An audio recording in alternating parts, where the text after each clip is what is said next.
Welcome all on this lovely 1st of April. I'm Will Fenton, Director of Research and Public Programs at the Library Company of Philadelphia. For those of you who don't know us, which I know it's a few people, we were founded by Benjamin Franklin back in the 18th century, 1731 if memory serves. Today we're an independent research library. We have specializations in early American print and visual culture, certainly book history, African American history, women's history, and political economy and society. And this series, our Fireside Chat series, has been going for now a little bit over a year. We started it, well, actually, we're coming up on our year anniversary. And it was originally intended to be a monthly webinar series to keep our community connected while we were navigating what was supposed to be a 2-week closure. And it continued, and fortunately our research fellows stepped up. We have a wonderful cohort of research fellows, current and former, who volunteered to support us and to sustain this program. So this is an hour-long program. We always have a current, former, or an independent scholar come on and share their research, oftentimes books, but sometimes works in progress like we'll hear tonight. This is a webinar by design. So that means that your camera, your mic, they're not enabled. That is a particular choice because we understand it's a Thursday night. You've probably been on Zoom more than you wish to be, and you don't need to be on the Panopticon right now. So with that said, we invite you to participate. You have the chat functionality where you can drop in any comments or links that you might find helpful for yourself or for anyone else. But of course, if you have questions, I encourage you to pose them in the Q&A thread. You'll find 2 sort of overlapping dialogue buttons at the bottom of your screen. And that is a great place for you to pose your questions, because what I'll do when we get to the Q&A portion of this is I will go through sequentially and do my best to get to everyone's question in the time that we have. So Kyle, I'm going to invite you to rejoin the conversation here, put your camera and mic on. It's my pleasure to introduce our special guest today from our sister institution, the American Philosophical Society, another fine Franklinian institution. Kyle Roberts is the Associate Director of the Library and Museum Programming at the American Philosophical Society Library and Museum. Prior to coming to the APS, Dr. Roberts was an Associate Professor of Public History and New Media and the Director of the Center for Textual Studies and Digital Humanities at Loyola University, Chicago. A prize-winning scholar and educator of the Atlantic world, religion, print, and library history. He's the author or editor of several books, including Evangelical Gotham, Religion and the Making of New York City, 1783 to 1860, and digital humanities projects, including the Jesuit Libraries Provenance Project. But of course, his highest honor was that back in 2005, he was an Andrew W. Mellon Foundation Fellow at the Library Company of Philadelphia. Welcome, Kyle. Thank you for sharing your research tonight. Thanks so much for having me, Will. I remember when we set this up, we were thinking about what our sort of April Fool's angle would be. Well, turns out giving a talk— Just take the 2 of us, right? Yeah. Or giving a talk about a Catholic library on Maundy Thursday might not be the best timing. So for everybody who's going to be listening to this in the podcast version or on YouTube later on, good on you for going to service tonight. So, but I'll turn on my stopwatch and I'll take away. So thank you, Will, so much for the opportunity to be part of this wonderful Fireside Chat series. I'm going to go ahead and share my screen. There we go. So the Fireside Chat series has really accompanied me on many of the long walks that I've taken during this pandemic. And Will knows this firsthand because often I will text him while I'm out on my walk about something that I've heard. So I'm very honored to now join the illustrious company that's been doing these talks for now over a year. In the time I have today, I want to talk about my current book project, which looks at how libraries reveal the centrality of print to 19th century Catholicism and the transnational hybrid identities of urban American Catholics, balancing allegiance to the state, to their often European homelands, and the global Catholic Church. In the first half of the talk, I'll share with you the subject of my study, St. Ignatius College, which you can see in an engraving there on your screen, some of the questions animating this larger study, the sources available for studying Catholic libraries, some of the larger trends that have emerged from this library study, and then in the second half, I want to just share some of the insights from the chapter that I've been working on this winter on biography. So if you're interested in biography, wait for the second half. You'll get some good material. As Will said, I do have an LCP backstory. I was a short-term fellow there back in 2005, 2006. And I spent my time there in the reading room, pouring through the writings of evangelical antebellum New Yorkers. I was specifically looking for any of the memoirs or biographies written by converts. And as so many of you know, there's such rich periodical collections there. I found way more than I could even go through in a month. These were one of the sources that I used to try to understand evangelical experience of the rapidly modernizing city of New York, both their contributions, evangelical contributions to the development of the city, but also the city's influence on their own understanding of their faith. And that research culminated in my 2016 book, Evangelical Gotham, Religion in the Making of New York City, 1783 to 1860. But the project I want to talk about today comes out of my research and teaching as a faculty member in the history department at Loyola University Chicago from 2011 to 2019.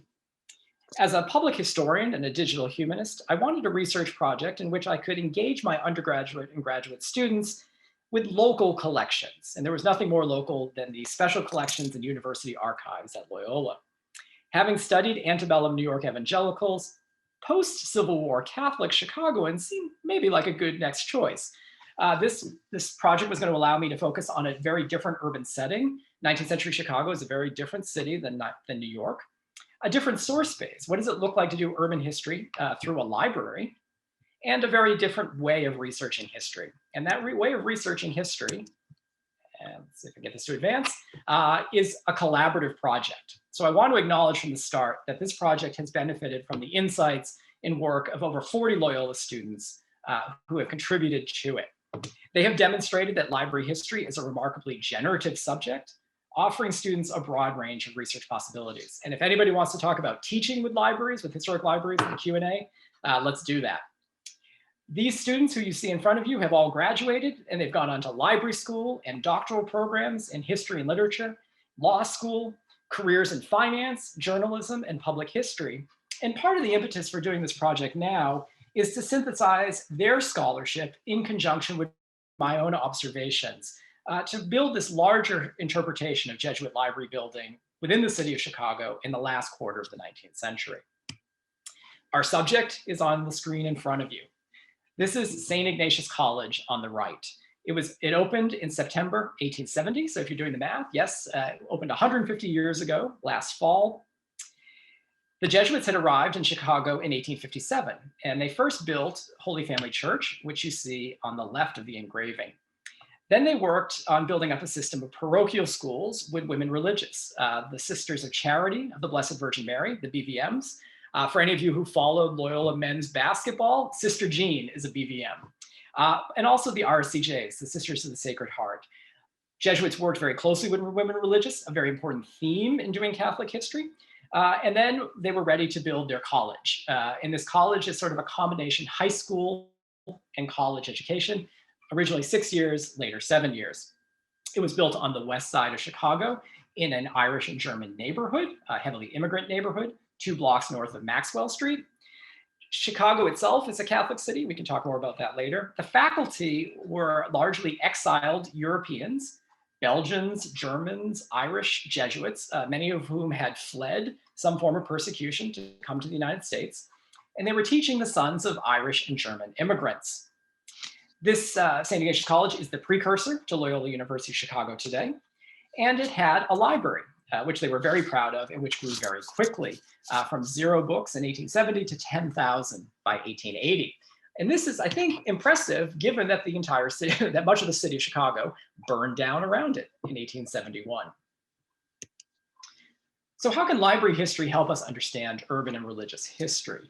They're not necessarily sort of types of history that are always studied together. Library history has really flourished over the past few decades. It's a truly interdisciplinary field It attracts scholars from literature and history and religious studies, library and information history, digital humanities, computing, and many more disciplines. And it brings them together to think about libraries and ask a range of questions about the history of books, the history of reading, social network analysis, intellectual topics, and so on.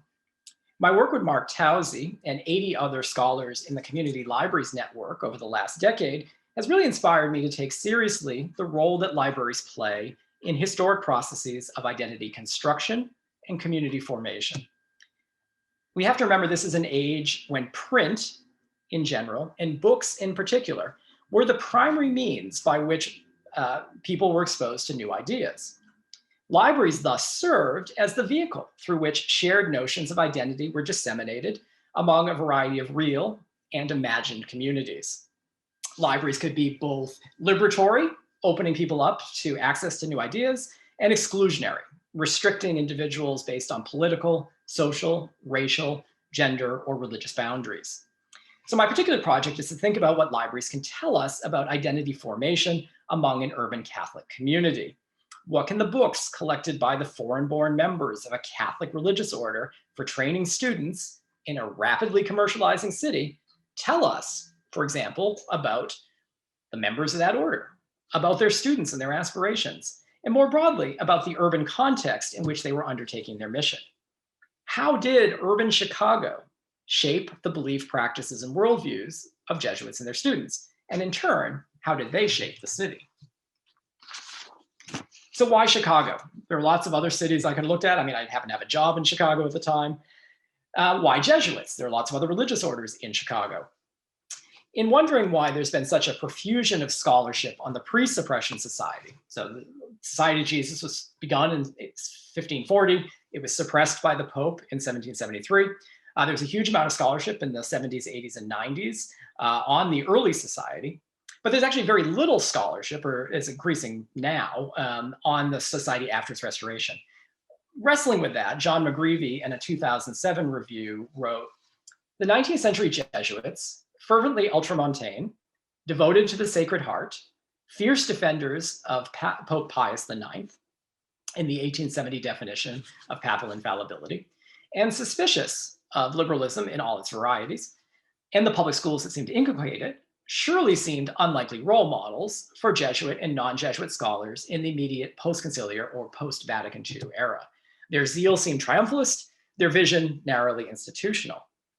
Well, I have to admit that reading McGreevy's observation made me want to study the 19th century Jesuits more. This made them sound more fascinating and more complicated, and maybe in some ways more relevant to today. And I arrived at Loyola at just the right time. My work with former Loyola colleague Steve Schlesser, with archivist Kathy Young and Ashley Howdeshell, with independent scholars Ellen Scarrett and Rima Lunan-Schultz, as well as the other scholars who were involved with the 2014 bicentennial of the restoration of the Society exhibition and conference that we threw at Loyola in 2014, volume that's entitled Crossings and Dwellings, if you want to look for it on the Brill website. That work has really challenged us to rethink 19th century Jesuits. They have to be considered as irreducibly transnational. Jesuits are always on the move. They are part of the 60 million Europeans, half of them Catholic, who left Europe over the 19th century. And it wasn't just from east to west. Pierre de Smet, a pioneering Jesuit missionary, went back and forth between Europe and America 19 times in the middle part of the 19th century. The US was the dynamic arena of activity for Jesuits in the mid-19th century after the Restoration. The British North America was really quite insignificant before the suppression, but it was in the US that they put all of their energy. And this was their setting for expansive, ambitious missions. And it was a refuge for persecuted and exiled Jesuits from other parts of the world. Ideas that would have been anathema to 19th century Jesuits in Europe, right, such as the separation of church and state, in fact, as you'll see, served them pretty well in the United States. 19th century Jesuits worked very closely with women religious. Too often, Catholic histories are either about the nuns or the priests, and they don't look at the very important ways that they worked together. 19th century Jesuits, in a way that I don't even think we fully appreciated in 2014, were dependent on enslaved labor. The important work done by Kelly Schmidt and her colleagues in the Slavery, History, Memory, and Reconciliation Project out of St. Louis shows that pre-Civil War Jesuits in the Missouri province were dependent upon enslaved labor for their operations. They did not free people really until they had to at the very end of the war, and they continued to wrestle with that legacy following the Civil War. And finally, Jesuits in the 19th century, like their forefathers, utilized various ways of proceeding. I'm not going to deny that a majority of post-Restoration Jesuits were ultramontanist, anti-liberal, anti-Protestant, and they immigrated to a nation that was democratic, fiercely nationalist, and very Protestant. But what do they do when they get here? They build institutions precisely in order to assist other immigrants become participating democratic citizens. They work to figure out, they create ways of proceeding in order to figure out how to exist in this new society, and in fact, how to thrive. The other thing to keep in mind is that Chicago is in itself has unique characteristics, but I would also argue it is representative of larger Catholic urban community building. Over the course of the century following the Restoration, Jesuits launched missions to indigenous people, but put a lot of their energy into building urban community. Their most significant accomplishment might well be the creation of a network of Jesuit schools that stretched from coast to coast. At the heart of this project was the Missouri province, located in St. Louis, Missouri. The Missouri province actually at one point covered everything west of Mississippi and a lot that was east. Provincial boundaries do not follow state boundaries.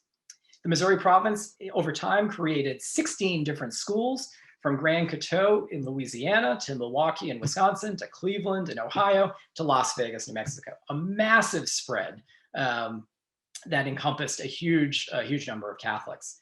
And by the end of the 19th century, Jesuit colleges and universities were thriving so much that they came into open conflict with Protestant schools. Most famously in 1893, as Harvard President Charles W. Eliot barred graduates of Jesuit colleges from admission to Harvard Law School. So you know you've arrived if Harvard doesn't want you.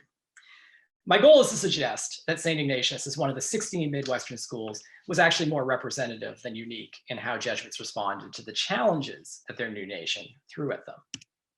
All right, so what are the sources that I have to work with and that my students worked with? Up one, a catalog, and this was our first phase. Sometime in the late 1870s, a librarian created a subject catalog for the burgeoning library of St. Ignatius College. The rapid growth of the collection, in fact, probably necessitated the creation of the catalog around 1878 by Peter John van Loco, a Belgian Jesuit who had been exiled and come to Chicago. There's about 5,100 titles in it with about 8,000 volumes. The library catalogs arrangement in 6 divisions. So it's broken down into pantology, theology, philosophy, legislation, literature, and history, reflected as much the layout of the library shelves, I believe, as it did the intellectual framework of a Jesuit education. For any of you who have done work on library history, you know that analog catalogs like this are not easy to use in their original form. So working with Kathy Young and Ashley Howdeshaw, we were able to digitize the catalog. We had it fully transcribed. And then as part of our digital humanities project, we took the bibliographic information, uploaded it to a virtual library system, and then copy cataloged it to reconstruct it. And I'm happy to talk more in the Q&A about how we did that. So we knew what was in the catalog. We did this in a graduate seminar in 2013 with 16 graduate students. What about original books? Well, as it turned out, doing the work of reconstructing the library revealed that about 1,800 books survive in Loyola University libraries today. That's about a third of the original books. 600 are in special collections, 1,050 in the library storage facility, and 150 in the circulating collection of Cudahy Library. So that last part means they're still on the shelves. There's fewer of them on the shelves now in 2021 than there was in 2014, but they were there. So after 150 years, this is kind of impressive that these books are still available to be checked out. So students researched the books, they tracked them down, they pulled them all off the shelves, they photographed anything interesting, title pages, marginalia, other provenance markings. They created bibliographic metadata, and then they uploaded it to a digital archive.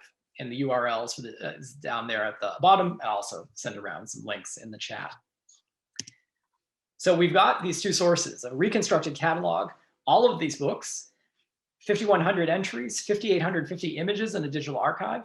The students are creating scholarship. There's over 70 posts on our blog that we've published multiple journal articles. One student did a master's project. There's been tons of pages of journaling. So what next? Well, a monograph, naturally, to pull it all together.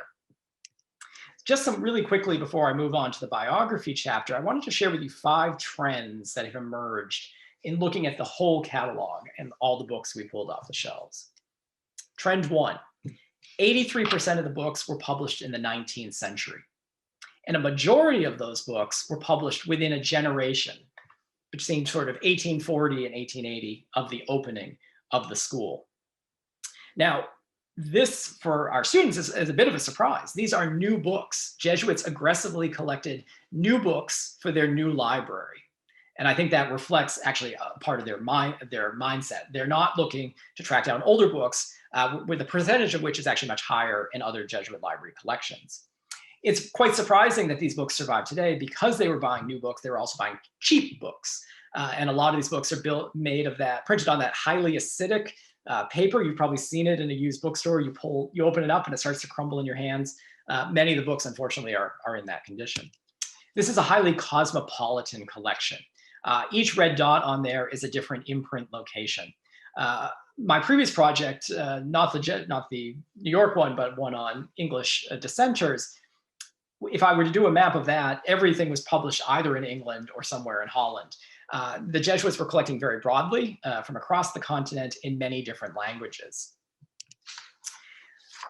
I like to joke that Jesuits never met a book they didn't want to put their name in. And I love that. I appreciate that because it made it so much easier to be able to verify that something in the catalog was in fact the original book in front of us. So what we see, so if the library catalog tells us what books they collected, the books themselves that survive tell us where the books might have come from and how they were used. Take a quick look at the book on the right? So it's a standard history of Christ written by a Protestant minister. Well, somebody, maybe the Jesuit librarian, wrote on the top a Protestant book in pencil, wanted to make sure that this was noted. I imagine the student in the school who's like, I haven't read a Protestant book. What's that about? And then wanting to take it out and then seeing the non-circulating stamp, right, which is on the diagonal there. We begin to open up histories of censorship, right, of access. On the left, you see a book that was actually in a pre-Old Society, pre-suppression Jesuit library in Passau, Bavaria, that was closed in the late 1760s, but somehow the book stayed within Jesuit networks or came back into a Jesuit network afterwards. This is a highly intentional collection, 4th trend. And this has come really it's really sunk into me more over the last year. This is a library collection built to support a curriculum, right? And it always goes back to the curriculum. Sometimes it's very explicit. So here in the literature section, there are subsections for oratory and poetry, which map on to specific years in the Jesuit curriculum. Other times it's more subtle, but we see in the history section, it's a lot of books about nationalism, right? It's about an effort to try to figure out how to mold these young men into democratic citizens. In the 5th trend is that this is a catalog full of tensions. There are tensions between the old society and the new society. There are tensions between Europe and America. There are tensions between liberalism and absolutism, between Catholicism and Protestantism, and probably most saliently between the Ratio Studiorum, which is the Jesuits' 16th century plan for education. It is the universal template used by every Jesuit school around the world, really up until the mid-20th century, and the needs of a professionalizing city. Does somebody studying bookkeeping at St. Ignatius need to be fluent in Greek and Latin? And that's the tension, and that's the question they're wrestling with. So as I said, I've been working on biographies over the fall. A biographical mania gripped Americans in the 19th century. This rage for the lives of noteworthy individuals impelled men and women to consume an increasing number of books. To satisfy this demand, authors scribbled and Presses groaned out scores of new books every year. Not only did more individuals, but also a greater variety of people now have the opportunity to have their lives told. Jesuits were not immune to the biography bug. They collected upwards of 255 unique biographies in 470 volumes over the school's first 8 years. They gathered the classics, Plutarch's Lives in multiple editions, and bestsellers like Parson Weems' Life of Washington. They sought out the lives of people who meant a lot to them. So they had multiple editions of the life of Ignatius Loyola, their founder. But they also bought people who they weren't quite sure how they thought about, and they wanted to keep them close, such as Mrs. St. John Eckel Harper's Maria Monk's daughter. For those of you who study 19th century Catholicism, you'll know the awful disclosures of Maria Monk, a rabid anti-Catholic work. This is a work by her converted daughter. Through these works, they literally surrounded themselves with compatriots in the global Catholic Church from their European homelands. And there's a lot of books in here from Belgium and Ireland, because that's where the Jesuits had come from, and their adopted homeland of the United States. And again, going back to that theme of new books for a new nation, these were largely new books. 83% of the books in biography had been, 83% of the biographies had been printed within a generation of the school's opening. In fact, what we can see, what we can start to reconstruct is that 18 biographies out of 44 that they held for holy women have been published since the 1870 opening. So we can actually see Jesuits aggressively collecting in their first years all of these works about women religious, which I think is really quite fascinating and gives us some insight into the way they're modifying themselves in their first decade. There are, of course, older books as well. They had a 1734 edition from Venice of the Acta Sanctorum, the official history of the lives of the Catholic saints. They were very proud of it, and they put it in the newspaper that they had gotten it. Today, nearly 49% of these biographies survive in Loyola libraries, revealing, as you will see, important information that's not always recorded in the catalog. All right, so why collect biographies? To ordinary 19th century Americans, and I'm really following here, and those of you in the audience will notice this, the work of Scott Casper and others, biographies served as agents of character formation. Biographies offered readers examples of how they might construct their own public and private selves in morally and politically acceptable ways. Understandings of how to do so changed over time.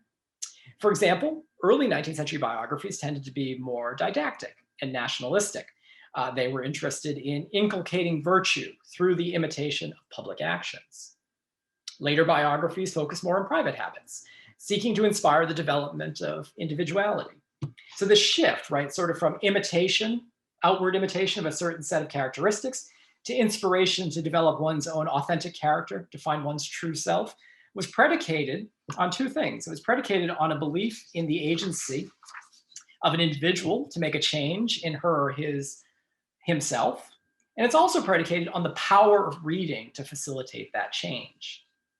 So that's the sort of 19th century kind of American approach, American use of biographies.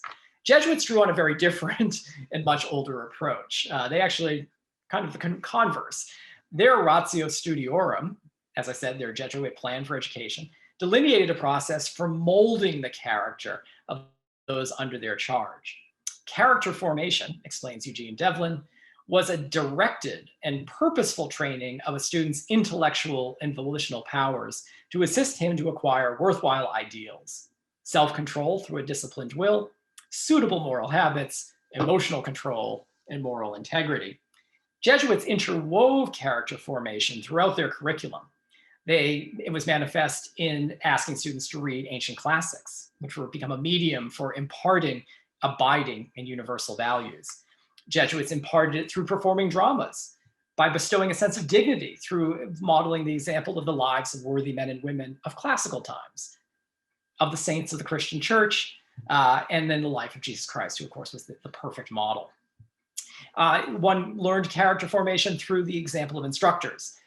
Instructors modeled a concrete and living expression of adherence to Christian moral principles. And finally, this system developed over the centuries actually could be found everywhere in an expansive collegiate environment. The lessons were reinforced in the classroom, in the sanctuary, and even on the playing field. So you go out to play baseball, you're actually being turned into a good Christian man. very different approach here, right? So the 19th century kind of sort of secular approach, read books and change yourself. Jesuit approach, no, we'll change you. We're going to make you into a young man. We can see this difference in the way they classified biographies at St. Ignatius. If any of us were to travel back in time, there's no biography section for us to find. It is, in fact, located within the history section, and it's divided into two different areas. One is profane or secular history. The other is ecclesiastical or sort of sacred history. Under profane history and under ecclesiastical history, there are separate shelves for collected biographies versus special or individual biographies.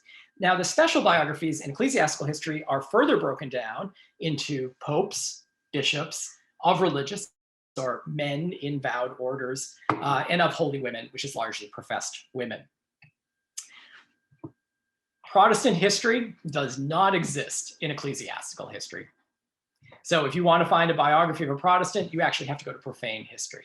And what becomes really interesting is the librarian polices this boundary in many different ways. So if any of you were in search of a biography of Joan of Arc, for example, you actually had to head to profane history. Joan of Arc was not in ecclesiastical history. Even though the Maid of Orleans had been celebrated as a folk saint since the mid-15th century, and that the French Catholic hierarchy had actually relaunched her cause for canonization just as St. Ignatius opened to Peter John Van Loco, she was just an audacious female military leader.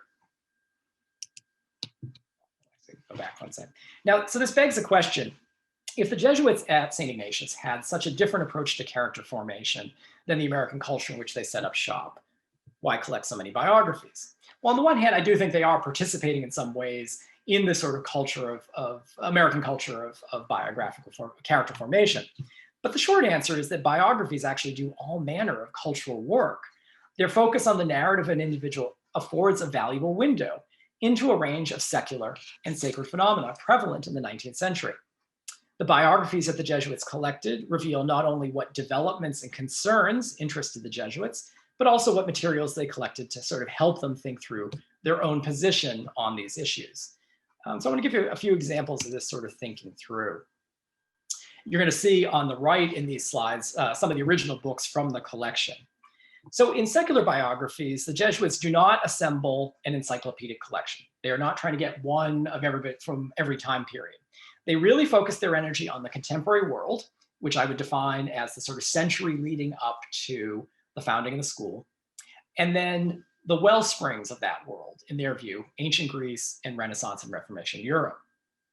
Now, for a group of men who had witnessed national uprisings in Europe firsthand and often had to flee, they certainly collected a lot of biographies of nationalist leaders.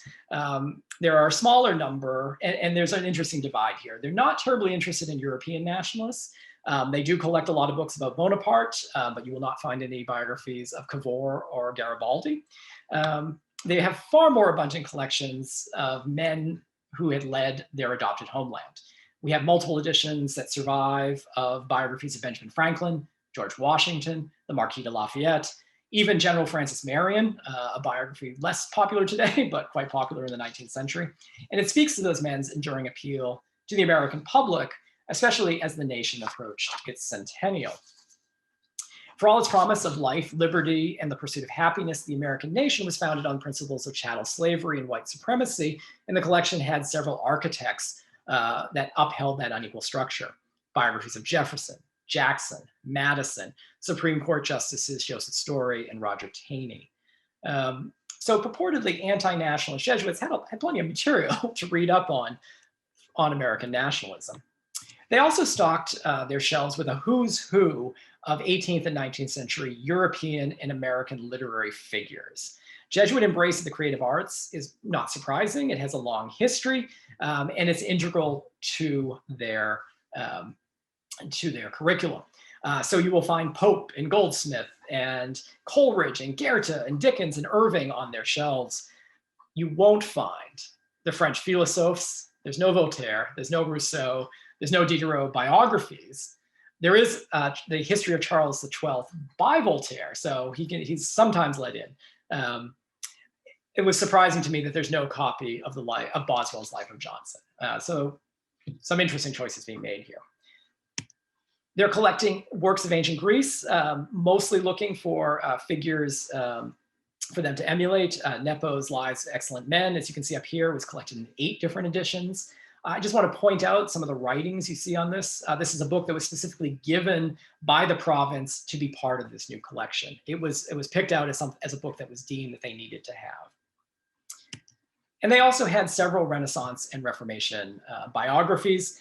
Not surprising, the society was founded during the Renaissance. It was the period where the church fractured and reformed. It's a period where kingdoms waged relentless wars. And there's actually a lot of works on explorers who are honing new navigational skills and encountering a broad range of new cultures beyond Europe. So in some ways, a connection to the pre-suppression society. You might ask, is the Reformation talked about in here? It is. Jesuits acquired narratives of the Reformation's canonical Protestant leaders, but did so, as you can see on the screen, through a Catholic lens. They bought the works of French Catholic historians, works especially by Jean-Marie Vincent Auden, and you can see the first volume of that series, his work on Martin Luther. Again, a piece given by the province. It was deemed that this is the history of Luther that you need to have. So telling the Reformation, but through a Catholic worldview. Now, the ecclesiastical biographies are interesting because they're both narrower and broader. And what I mean by that is they are narrower in that they are focused on specific categories of Catholics, the popes, bishops, of religious and holy women. But they're broader in that they have to collect that they have to embody the global Catholic Church. There's actually very little attempt at globalism in the profane biographies. There's more attempt within the ecclesiastical. Works in this section reflect the concerns of the Church, frankly, in the second half of the 19th century. One concern is papal infallibility. 2 weeks after St. Ignatius opens its doors, the First Vatican Council largely comes to an end because the liberal Italian troops breach the Vatican and basically send Pope Pius IX into exile, which he and his successors will do for the next 60 years. So the Jesuits are dealing with issues of papal infallibility, the primacy of the Pope as the Vatican is under siege. So they collect works on popes that were strong leaders, especially during the Counter-Reformation. They collect a biography of the Pope that restored them. They do not collect a biography of the Pope that suppressed them. So take that, Clement. There are works in here about the communion of saints. The of religious section is actually the largest section. The Jesuits were big saint makers before their suppression. They went into hyperdrive after they were restored. Many of the works that are on the shelves in the of religious section or in Holy Women are in fact biographies written to advance causes for beatification or canonization. Missouri Province Jesuits were actually particularly invested in Belgian scholastic John Berkman, a work here that you can see on the screen. They actively documented miracles that were attributed to him to advance his canonization process in the mid-19th century.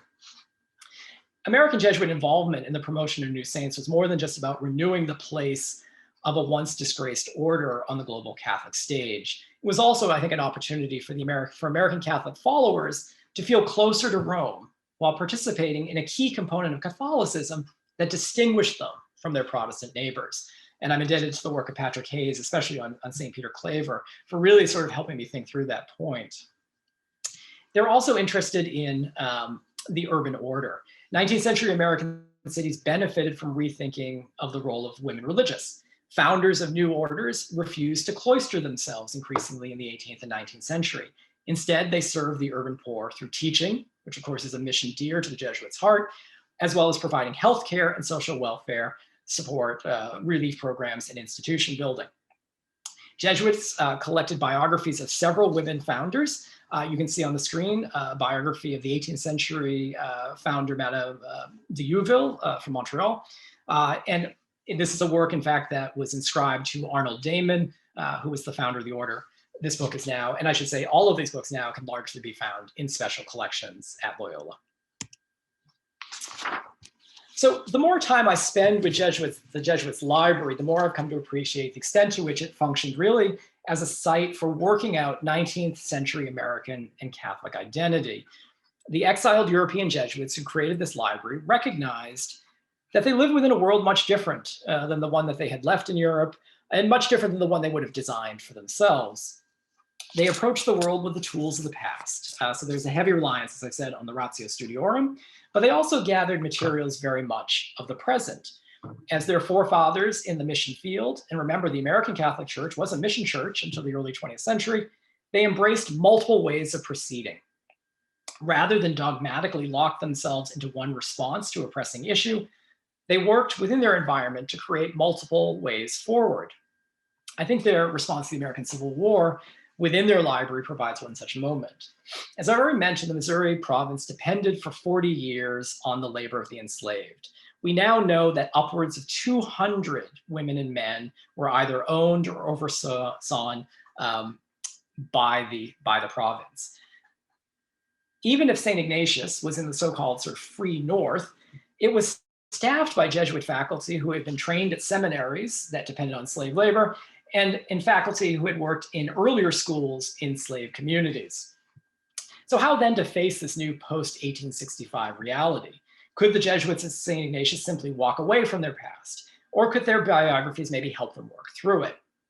One of the first books that our students had pulled off the shelves, and this was off the circulating shelves at Cudahy Library, is a book that we might expect to find in a Northern college.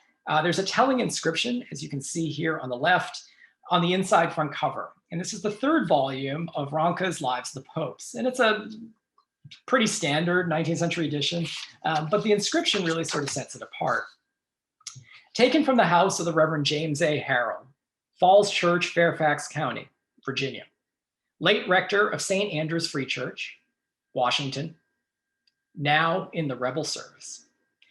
30th NYSV, Upton Hill, October 5th, 1861. Now, the name of the person who had taken the book, which would have been down there in the lower left, has been effaced. But through the magic of blogging and social media image sharing, our students were able to connect with someone who informed them that it was written by this gentleman, John Gordon Morrison, a member of the 30th NYSV, New York State Volunteers.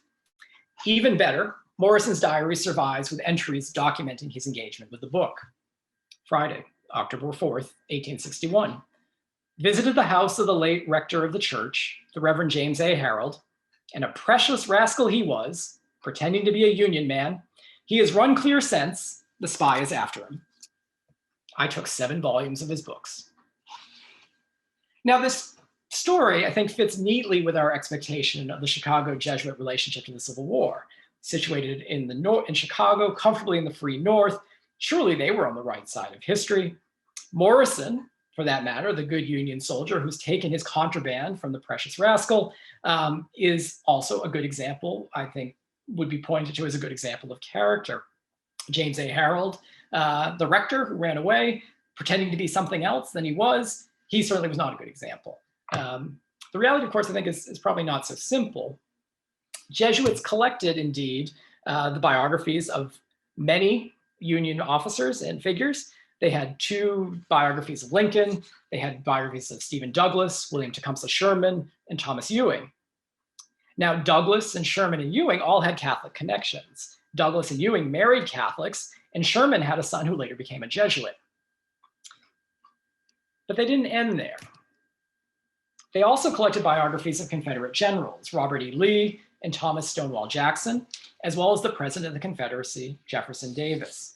These were men who had fought for the right of individual states to dictate if women and men could be held in bondage. All these biographies of Confederates were published after the Confederacy had been defeated.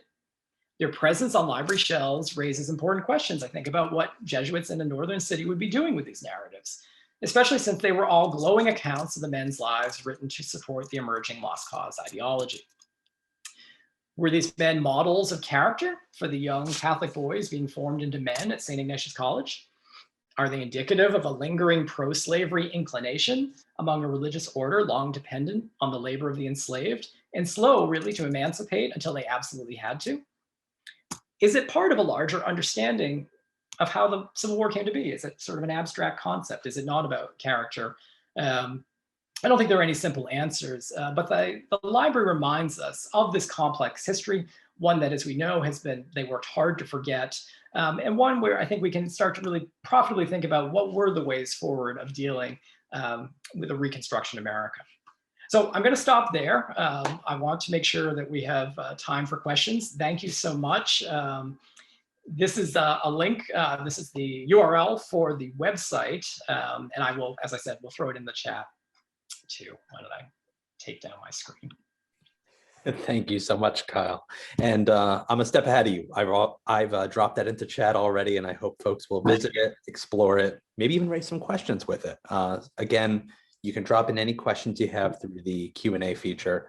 And I'd like to kick us off with a sort of lit studies kind of question. Sorry, Kyle. Nothing from you, Will. So you had talked a little bit about marginalia and about how that reveals the sort of who that is reading. And I'm thinking about marginalia as a source of not just the who that's reading, but also how they're reading, particularly outside of the sort of authority figures of a librarian who might be policing various boundaries in terms of genre. I mean, like, what is coming up in the marginalia that jumps out at you? I mean, you've read across this massive library with these fantastic students that have done all this great digital humanities work. Is there anything that's leaping out to you as sort of a thread that's appearing in the marginalia inside of those covers? So here I'm going to probably reveal that I'm more historian than literary critic, although you know that I always think literary critics are just smarter versions of historians. So much of the margin, I think what really stands out are more the networks they reveal. Yep. There are a surprising number of inscriptions from authors to Jesuit figures, ownership inscriptions that predate. So we, in fact, can start to get glimmers of books owned by women in the community. So there's these ways in which, you know, that we can start to see that in those. There's less intervention in the page itself, right? There's not as much of what we would hope to see, the sort of sideline comments. Mm-hmm. But one thing that I think, and it was part of the talk that I just sort of cut it earlier today, in the hope of sort of saving some time. There's also, we start to see libraries within libraries. Mm. So there was a sodality library at St. Louis, right? So this was for sort of young men at St. Louis University. They started their own library. It was a sort of devotional library, and it was all these books of actually biography.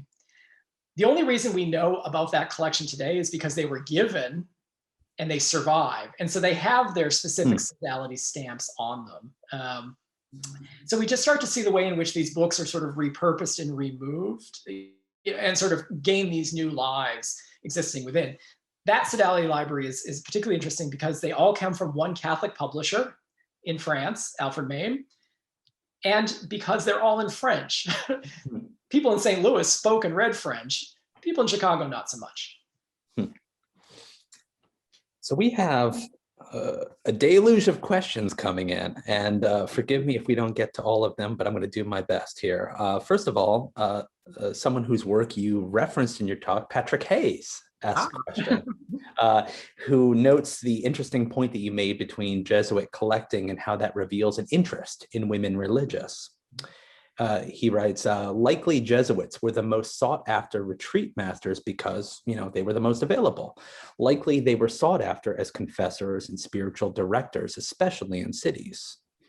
Wouldn't this strain of collecting serve as an educational function for the priests involved in this sort of apostolic work? It's doubtful they were just reading about founders of women's religious orders or their saints just for the sake of reading them. That's absolutely, I love that. And I think what's daunting about doing library history is I'm never going to run out of understandings, right? And I think that's why I love giving these types of talks, because every talk you learn something new, there's a new perspective. I think the one thing I would add to that, I think that's absolutely the case. I mean, I think that's quite good. The other part is, and this was really, you know, that I was trying to make that point that it really sunk in this year. A lot of women religious are put up for sainthood in the 19th century. And so a lot of those books are there because often Jesuits are the intermediaries working with the orders trying to advance the causes. So I think they're also collecting those works as part of supporting that larger effort. The disappointing thing, as my friends on here who do Catholic history know, it takes a lot longer often for the women religious to work their way through the system and sort of receive, become canonized. Unfortunately, Jesuits are a well-oiled machine who get their own men in often first. Mm-hmm. Excellent. Molly Hardy, thanks you for a great talk. Thank you, Molly. She writes, I was wondering if you see any connection between the biographies in the library and the long Catholic tradition of hagiography. And also, because you mentioned Dr. Johnson, I have to ask, is his Lives of the Poets included in the profane section of the biographies? Excellent questions, Molly. Yes, yes to the second. The Lives of the Popes are there. It, in fact, is not put in biographies, though. It's part of the literature section, which is a sort of interesting move. That series is one that I sort of first realized, came across when I was working on the dissenter libraries. So all of the English dissenters were also collecting that as basically their literature shelf. So I'm really loving this idea that I'm finding that there's these common ground, right? So you could go into a fiercely Protestant academy and see the same work that you're going to find in a Catholic college. And of course, as we know, right, that's the foundation of the beginning of canonization of literature. There's a lot of canonization happening in this talk. And yes, I mean, I think the hagiographic traditions are there. I think maybe what I think is maybe interesting to Molly's question is they're not collecting older ones, though. So there's not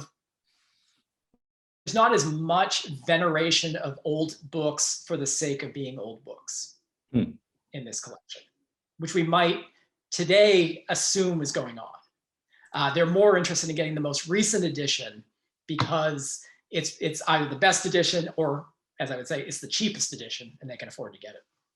Well, Kyle, you provided me a seamless transition to our next question from Beth Schweiger, who writes, can you say a little bit more about why the librarian didn't collect more older titles? Could this have just been a pragmatic concession to what was readily available in the American market, as opposed to the odd title that survived a long journey with an exiled European Jesuit? It's a great question. There, I think it's where we have to look at comparative studies. So the St. Louis University Library had its core in a sort of a shut down Augustinian monastery that was shut down during the French Revolution. They actively worked to bring that collection over as the foundation for their new library. They had choices. They could have collected American-based books, or they could have imported this sort of expensive European library. I think there's a conscientious choice there. There are, on the one hand, there's an active used book trade in Chicago, and they are certainly probably tapping that. On the other, I think because of financial constraints, they are trying to go with the sort of cheapest books that they can get at that time. That said, all of that said, when they have old books, they are very proud of them. And there's wonderful publicity that's published in 1878 where they kind of brag. They're like, well, we have this over here. It's really quite wonderful. We have a wonderful weedsy librarian question from Lori Miller, who asks, what has historically been the weeding policy of the Loyola Library? And how has this changed over time? Has it traditionally imposed time limits? For example, if books weren't checked out in a certain amount of time, did they get purged from the library? Wondering about the books that might have departed from the regular library shelves and not gone into special collections or remote storage. So this is where Zoom stinks, because if you and I and our attendees were all sitting in the same room at the library company right now, I would turn to my good friend, Kathy Young, who is sitting in the attendees and say, tell us the history. So Kathy is the archivist and the curator of rare books and knows much better the histories of deaccessioning. What becomes really interesting, there's more work to be done. It's hard to know what the 19th century policies would have been. Loyola's library is packed up in the 1920s and moved from Roosevelt Road up to its current beautiful location on the North Shore. There's a wonderful oral history that talks about books falling off the back of the truck, which Kathy was the one who sort of introduced me to this source. More of the pieces that have gone missing really, I think, have gone missing in the 20th century, as the library has grown into, it's a research university, right? You can't keep everything.